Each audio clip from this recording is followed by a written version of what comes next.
नमस्कार, मैं doctor PM Tripathi, director वैद ICS Lucknow. आज आप सबसे एक ख़ास मुद्दे पर बातचीत करने के लिए मुख़ातिब हूँ। दरअसल आज क्लास में मेरे से कुछ बच्चों ने सवाल किया कि सर, हम अपनी तैयारी के लिए ऑनलाइन, ऑफ़लाइन किस तरीके से तैयारी करें? सोर्सेज़ ऑफ़ स्टडी क्या-क्या होने चाहिए? तो मैंने अपनी व्यक्तिगत राय उनको बताई और मेरा ज़ाती तौर पर ये मानना है कि कोई भी एग्ज़ाम हो और ख़ास तौर से अगर सिविल सर्विसेज़ का एग्ज़ाम हो, तो उसके लिए हमें पूरी सिंसेरिटी, डेडिकेशन और डिसिप्लिन के साथ तैयारी करनी होती है। कोई शॉर्टकट नहीं, कोई क्रैश कोर्स नहीं, कोई कैप्सूल कोर्स नहीं, कोई सक्सेस फ़ॉर्मूला नहीं, कोई गुरु मंत्र नहीं। एक ही सक्सेस फ़ॉर्मूला है, एक ही गुरु मंत्र है, कठोर तपस्या, परिश्रम, पुरुषार्थ, hard work, patience, Perseverance and presentation. और इसलिए मैं आजकल के युवा पीढ़ी में एक बड़ा भटकाव देखता हूँ। वो भटकाव क्या है कि आम तौर पर जो आजकल की युवा पीढ़ी सिविल सर्विसेज़ की तैयारी करने के बारे में सोचती है, उसकी तैयारी करने का इरादा रखती है और फिर उसकी तैयारी शुरू करती है। तो वो ज़्यादातर कहने के लिए वो लाइब्रेरीज़ हैं, लेकिन दरअसल वो रीडिंग स्पेस है, जहाँ पर उनको बैठने की एक जगह मिलती है और वो फिर अपने पर्सनल लैपटॉप पर या कंप्यूटर स्क्रीन पर या अपने स्मार्टफ़ोन पर टेलीग्राम से लेकर के सोशल मीडिया, वेबसाइट्स या दूसरे सोर्सेज़ से, ऑनलाइन प्लेटफ़ॉर्म से, यूट्यूब से वो लेक्चर्स देखते हैं और उसके बाद उससे अपनी तैयारी करते हैं। लेकिन यूपीएससी और सिविल सर्विसेज़ जैसे एग्ज़ाम के लिए, चाहे वो स्टेट का सिविल सर्विसेज़ हो या जुडिशियल सर्विसेज़ हो, मेरा अपना ज़ाती तौर पर ये मानना है कि आज भी पेपर, बुक, पेन अप्रोच ही इसमें काम आता है। यानी कि आपको ओरिजिनल टेक्स्ट पढ़ना होगा, आपको खुद अपने नोट्स बनाने होंगे, आपको कम से कम सेल्फ स्टडी 6 से 7 घंटा per day on an average daily आपको इसके लिए देना होगा। और पिछले कम से कम 10 साल के जितने भी पेपर्स प्रीलिम्स और मेंस में पूछे जा चुके हैं, उनका पीवाईक्यू और अनसॉल्व्ड लेकर के आपको तैयारी करनी होगी।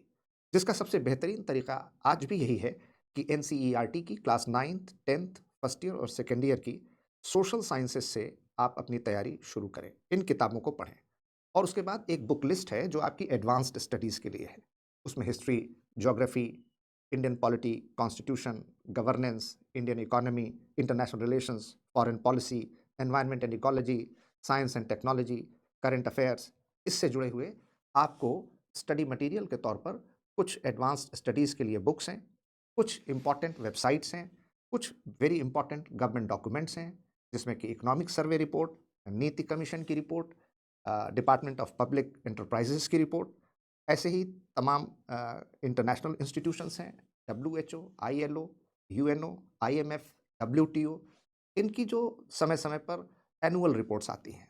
फिर कई सारे हमारे एनजीओज़ हैं, जैसे कि प्रथम है, ये भी हमारे देश में अलग-अलग मुद्दों पर अपनी रिपोर्ट्स, ख़ास तौर से एजुकेशन पर स्टेटस रिपोर्ट जारी करते हैं। इसके अलावा क्वालिटी ऑफ लाइफ़ पर, इसके अलावा हम देखते हैं कि ईज़ ऑफ डूइंग बिज़नेस या फिर पॉवर्टी इंडेक्स, इनइक्वालिटी इंडेक्स, इसको लेकर के भी तमाम रिपोर्ट्स आती हैं। तो आपको इन रिपोर्ट्स के साथ अपनी तैयारी के लिए नोट्स बनाना चाहिए। और मेरा अपना ये मानना है कि जब तक आप वन टू वन बैठ करके अपने नोट्स खुद नहीं बनाते और एक गाइडेंस के तहत आप तैयारी नहीं करते, तब तक आप अपनी तैयारी मुकम्मल नहीं कर सकते। क्योंकि ये एग्ज़ाम जो है, ये बहुत एग्ज़ॉस्टिव एग्ज़ाम है। इसमें जब तक आप खुद पढ़ करके ओरिजिनल टेक्स्ट के साथ एनसीईआरटी को बेस बना करके और फिर एडवांस स्टडी, वो भी ऑफ़लाइन, वो भी बुक के साथ। क्योंकि जब तक आप किताब नहीं पढ़ेंगे, जब तक आप अपने अंदर ओरिजिनल टेक्स्ट को नहीं पढ़ेंगे, आपकी थिंकिंग और एनालिटिकल एबिलिटी, सोचने-समझने की, विश्लेषण करने की क्षमता नहीं उत्पन्न होगी। और जब तक विश्लेषण करने की क्षमता नहीं होगी, अगर आप बियॉन्ड द एपरेंट, प्रकट के पार देखने की क्षमता विकसित नहीं कर पाएँगे, अगर आपके अंदर out of the box thinking, rational reasoning, logical mind नहीं होगा, तब तक आप यूपीएससी के आंसर्स नहीं लिख पाएँगे। तब तक आप स्टेट सिविल सर्विसेज़ और जुडिशियल सर्विसेज़ की तैयारी बेहतर तरीके से नहीं कर पाएँगे। और इसके लिए आपको ओरिजिनल टेक्स्ट बुक ही पढ़ना पड़ेगा। वही आपके अंदर जो थिंकिंग मटेरियल है, वो रॉ मटेरियल की तरह काम करता है। जब आप सीधे केवल ऑनलाइन प्लेटफ़ॉर्म से, टेलीग्राम से या सोशल मीडिया प्लेटफ़ॉर्म से कहीं से पिक एंड चूज़ करके कहीं कुछ थोड़ा बहुत इधर-उधर से पढ़ते हैं, तो आपकी तैयारी बहुत स्कैटर्ड हो जाती है, वो बिखर जाती है। और ये बिखराव आपको प्रीलिम्स, मेंस और इंटरव्यू में कहीं न कहीं बहुत ज़्यादा इसकी कीमत चुकानी पड़ती है और अंतिम तौर पर इसका नतीजा ये होता है कि हमको सफलता नहीं मिलती। हम first attempt, second attempt, third attempt लगातार इस तरीके से अपना टाइम, अपना एफर्ट ज़ाया कर देते हैं। So my sincere and personal view is that it requires patience, perseverance, and presentation. The entire tone, tenor, theme, and temperament of this examination is very analytical, concept based. It is just not information and fact based preparation. It requires dedication, honesty, commitment, and discipline. Not only hard work, but smart work as well. And you have to prepare your own notes. You have to study the original text.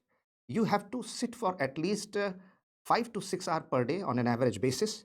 And unless and until you develop and cultivate the uh, quality of analytical ability, conceptual clarity, thinking, logical reasoning, you will not be able to write the answers of UPSC, state civil services, or judicial services examination. So my suggestion to you is do not distract, do not deviate, do not get tempted by such attractive, alluring marketing gimmicks or strategies, crash course, smart course, capsule course, guaranteed course, targeted course. They are not going to make you a winner in this examination.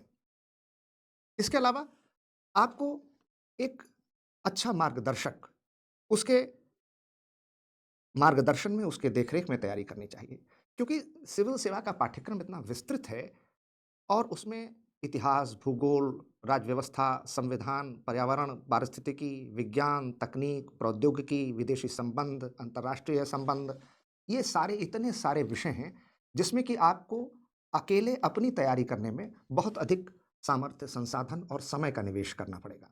तो जब आप एक बेहतर मार्गदर्शक की मार्गदर्शन में अपनी तैयारी करते हैं तो आपका समय, संसाधन बचता है। आप एक सही दिशा में आगे बढ़ते हैं। देखिए, पेंडुलम चलता दिन भर है, पहुँचता कहीं नहीं है। हमें पेंडुलम की तरह प्रयास नहीं करना है।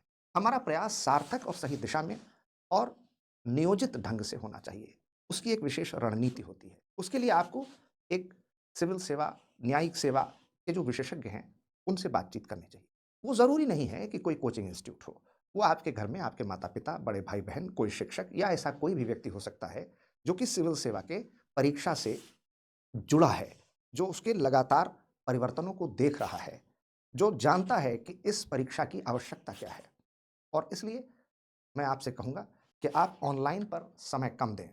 उससे केवल उतना ही समय आपको वहाँ बिताना चाहिए जितना कि आपको उससे कुछ क्वालिटी इनपुट लेना है, कुछ वैल्यू एडिशन करना है। क्योंकि सोशल मीडिया पर, गूगल सर्च इंजन पर या इस तरीके के आजकल आर्टिफिशियल इंटेलिजेंस और दूसरे जो चैट बॉट्स हैं, या फिर हम देख रहे हैं कि परप्लेक्सिटी है या ओपन एआई है, इसमें तमाम जानकारियाँ उपलब्ध हैं और वो जानकारियाँ आपको भटकाव ज़्यादा पैदा करती हैं, एकाग्रता कम लाती हैं। शॉर्ट्स, रील्स, इसमें हमारा बहुत समय जाता है। और जो ये लाइब्रेरी संस्कृति है, जो कहने के लिए लाइब्रेरी है, जहाँ भी एक किताब, पत्र, पत्रिका, पुस्तक उपलब्ध नहीं होती, सिर्फ़ एक जगह होती है, जहाँ पर आपको एक कुर्सी मेज़ मिलती है और आप वहाँ बैठ कर के अपने लैपटॉप वगैरह पर तैयारी शुरू कर देते हैं। तो मेरा ये मानना है कि आपको गंभीर होकर के इस विषय में सोचना चाहिए और 2 से 3 वर्ष अधिकतम इसमें तैयारी के साथ-साथ परीक्षा निकालने में आपको लगाना चाहिए। मेरी शुभकामनाएँ आपकी सफलता के लिए। मेरी प्रार्थना ईश्वर से, खुदा से, भगवान से, गॉड से कि आप अपने लक्ष्य को प्राप्त करें। धन्यवाद।